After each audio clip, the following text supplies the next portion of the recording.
আন্তর্জাতিক বিমান চলাচল নিয়ম অনুসারে বিমানবন্দরের আশপাশে ১৫০ ফুটের ওপর উঁচু স্থাপনা নির্মাণে নিষেধাজ্ঞা আছে। কারণ বিমানবন্দরের ওঠানামার ক্ষেত্রে অ্যাপ্রোচওয়ে ও রানওয়েতে দৃষ্টিসীমায় স্পষ্ট রাখা প্রয়োজন। কিন্তু হযরত শাহজালাল আন্তর্জাতিক বিমানবন্দরের পাশে কুর্মিটোলা থেকে শুরু করে উত্তরার দিয়াবাড়ি পর্যন্ত অসংখ্য সুউচ্চ স্থাপনা গড়ে উঠেছে। বেসরকারি বিমান চলাচল কর্তৃপক্ষের চেয়ারম্যান বলেন, চিঠি দিলেও রাজুক কোনো ব্যবস্থা নেয় না।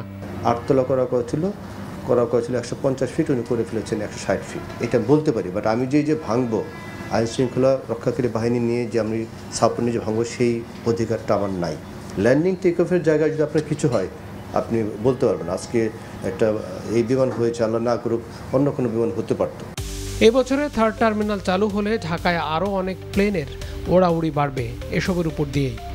হয় ফরেস্ট আর নাহলে বিল। থার্ড টার্মিনাল করেছি, এখন I don't know how it will be in future. More airlines will be coming and we want them to come. More aircraft will be flying in. এবং এই শহরের যে গ্রোথ হচ্ছে, এটাকে ভাঙানোর ক্ষমতা আমাদের নাই।